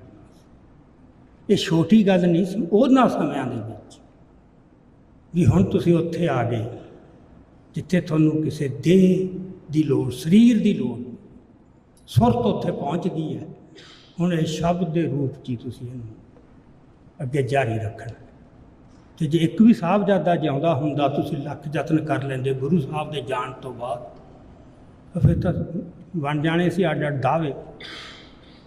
ਮੇਰੀ ਇਹ ਧਾਰਨਾ, ਜਦੋਂ ਆਪਾਂ ਕਹਿਣਾ ਇਤਿਹਾਸ ਨੂੰ ਕੁਝ ਇਸ ਤਰ੍ਹਾਂ ਦੇਖੋ। ਹੁਣ ਮੇਰੇ ਖਿਆਲ ਸਮਾਂ ਕੁਝ ਥੋੜ੍ਹਾ ਜ਼ਿਆਦਾ ਹੋ ਰਿਹਾ। ਇੱਕ ਜਿਹੜੀ ਮੈਨੂੰ ਇਹ ਲੱਗਦਾ ਆਪਾਂ ਜਦੋਂ ਕਰਦੇ ਹਾਂ ਨਾ 8ਵੇਂ ਪਾਤਸ਼ਾਹ, ਕਿ ਰਵਾਇਤ ਤਾਂ ਇਹੀ ਤੁਰੀ ਆਉਂਦੀ ਹੈ ਨਾ ਕਿ ਹਰ ਗੁਰੂ ਡਿਸਾਈਡ ਕਰ ਜਾਂਦਾ ਕਿ ਇੱਥੋਂ ਬਾਅਦ ਕੌਣ ਗੁਰੂ। ਹਰ ਗੁਰੂ ਨੇ ਡਿਸਾਈਡ ਕੀਤਾ ਹੈ, ਚਲੋ ਭਾਵੇਂ ਦਾਅਵੇਦਾਰ ਫਿਰ ਵੀ ਉੱਠਦੇ ਰਹੇ, ਪਰ ਇਹ ਪਹਿਲੀ ਵਾਰ ਹੋਇਆ ਸੀ 8ਵੇਂ ਪਾਤਸ਼ਾਹ ਤੋਂ ਬਾਅਦ ਵੀ ਉਹਨਾਂ ਨੇ ਨਾਂ ਨਹੀਂ ਲਿਆ ਬਾਬਾ ਬਕਾਲਾ, 2 ਸ਼ਬਦ ਬੋਲੇ। ਉਹਨਾਂ ਦੀ ਕੀ ਵਿਆਖਿਆ ਦਿੰਦੇ ਅਸੀਂ ਵੀ ਉਹਨਾਂ ਨੂੰ ਬਹੁਤ ਤੇਜ਼ ਬੁਖਾਰ ਸੀ, ਚੇਚਕ ਹੋਈ ਸੀ, ਉਹ 2 ਸ਼ਬਦ ਹੀ ਬੋਲ ਸਕੇ। ਹੁਣ 2 ਸ਼ਬਦ ਤਾਂ ਤੇਗ ਬਹਾਦਰ ਵੀ ਸੀ, ਬਾਬਾ ਬਕਾਲਾ ਹੀ ਕਿਉਂ? ਮੈਨੂੰ ਲੱਗਦਾ ਇੱਕ ਓਹਲਾ ਰੱਖਣਾ ਸੀ ਉਹਨਾਂ ਨੇ। ਉਸ ਓਹਲਾ ਰੱਖਣ ਪਿੱਛੇ ਬਹੁਤ ਵੱਡਾ ਰਾਜ ਛੁਪਿਆ ਹੋਇਆ ਸੀ ਕਿ ਅਜਿਹੇ ਤੁਹਾਨੂੰ ਭਵਿੱਖ 'ਚ ਸਮੇਂ ਆਉਣਗੇ ਜਦੋਂ ਦੱਸਣ ਵਾਲਾ ਕੋਈ ਨਹੀਂ ਹੋਣਾ ਕਿ ਅਸਲੀ ਕੌਣ ਹੈ ਅਤੇ ਨਕਲੀ ਕੌਣ। ਇਹ ਪਛਾਣ ਤੁਹਾਨੂੰ ਆਪ ਕਰਨੀ ਪਊ। ਟ੍ਰੇਨਿੰਗ ਕਰ ਰਹੇ, ਅਜਮਾਇਸ਼ 'ਚ ਪਾ ਰਹੇ ਨੇ, ਅਮਲ 'ਚ ਪਾ ਰਹੇ ਨੇ ਸਿੱਖਾਂ, ਅਤੇ ਸਿੱਖ ਉਹਦੇ 'ਚ ਕਿੰਨਾ ਪੂਰੇ ਉਤਰੇ।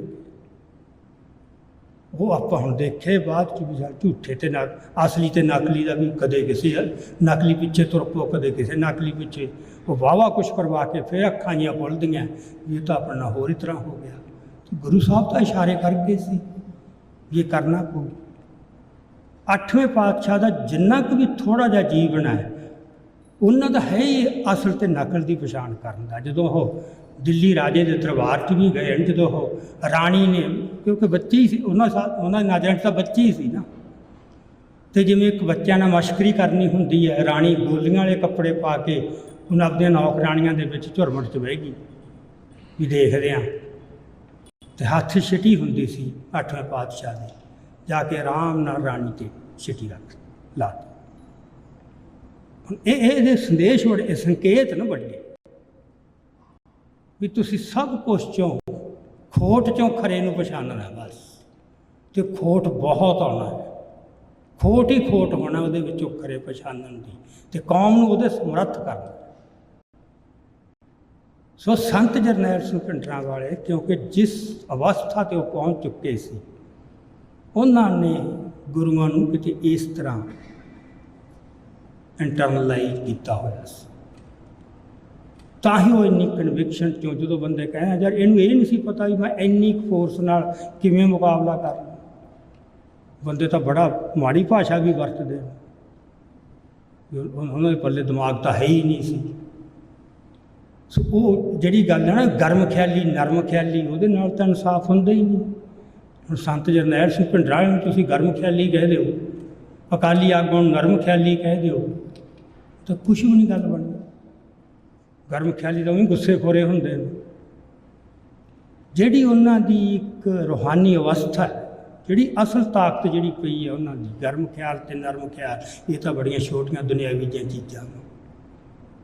ਐਕਚੁਅਲੀ ਤਾਂ ਇਹ ਕਿ ਉਹ ਰੂਹਾਨੀ ਤੌਰ 'ਤੇ ਜਾਗਰੂਕ ਹੋ ਚੁੱਕੇ ਮਨੁੱਖ ਸੀ, ਅਤੇ ਉਹਦੇ ਵਿੱਚੋਂ ਫਿਰ ਉਹਨਾਂ ਨੂੰ ਚੀਜ਼ਾਂ ਜਿਵੇਂ ਦਿਸਦੀਆਂ ਸੀ, ਕਿਉਂਕਿ ਬੰਦੇ ਦੀ ਇਹ ਪ੍ਰੋਬਲਮ ਹੈ, ਜਿਹੜੀ ਸਾਡੀ ਅੱਖ ਜਾਂ ਦ੍ਰਿਸ਼ਟੀ ਹੈ, ਉਹਨੂੰ ਵਾਰੀ ਚੀਜ਼ਾਂ ਤਾਂ ਦਿਸੀ ਜਾਣਗੀਆਂ, ਪਰ ਅੰਦਰ ਝਾਤੀ ਮਾਰੀ ਜਾ ਸਕੇ, ਅੰਤਰੀਵ ਜਾ ਕੇ ਚੀਜ਼ਾਂ।